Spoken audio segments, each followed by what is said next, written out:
we are also very interested to know a bit more about your opinion on non-COVID related items. You're chairman of an institute that's done a lot of work with governments. In your view, is there enough attention that's been given to areas that are critical of themselves but are non-COVID related? Yes, I think there are areas that are really important that don't get the consideration they need. Although I tell you one thing that I think will be very interesting about this COVID crisis. The COVID crisis will expose any problems, and it will intensify the landscape. And what I mean by that is, for example, the area we work in, which is governance. So my theory of the world is that the countries that succeed today are countries that are basically those that adopt certain principles of efficacy in government that allow them to make the most of their natural potential.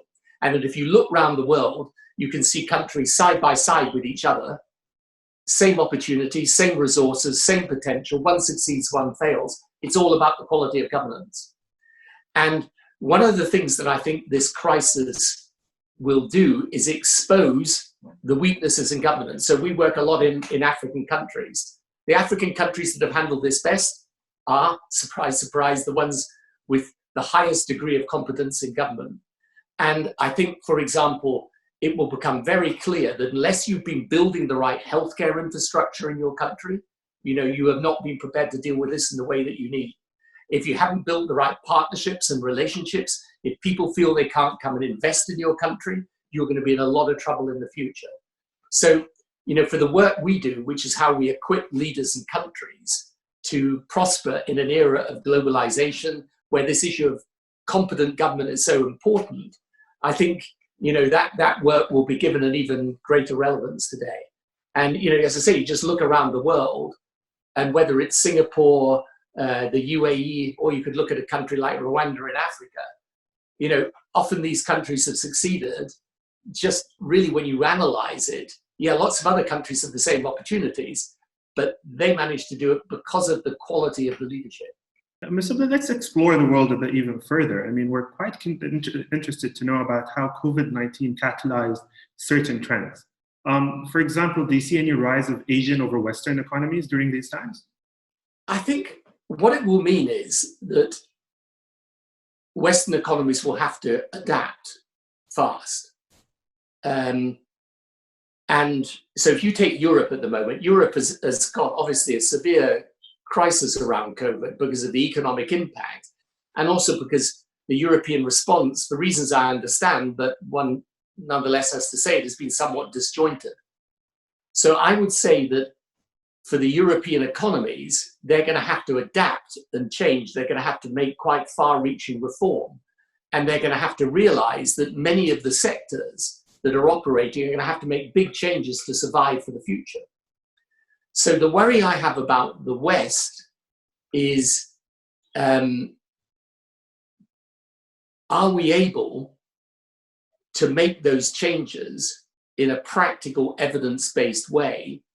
And do we resist what I think could be populist impulses, left and right? The left saying, okay, now we've got to have a far bigger state that's going to run things for people because of the devastation and the inequality this has exposed. And on the right, a retreat into economic nationalism.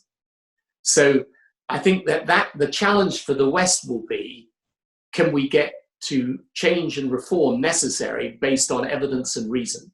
I think the challenge for the Asian economies will be actually around these issues of governance.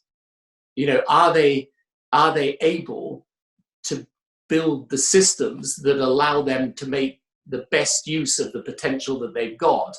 And, if you look around Asia again, the quality of the response from governments has varied enormously. So I think that's going to be a bigger challenge for them. And I think this will change everything. It will change geopolitics as well, because I think the US-China relationship will now become a real focal point of difficulty. But I think how countries cope will all be about how prepared they are to make change and make it in an effective way. Which brings us to our final question. How should countries approach getting back to work? How can we make the transition both quick and safe? I think we've got to look at this in terms of living with the disease.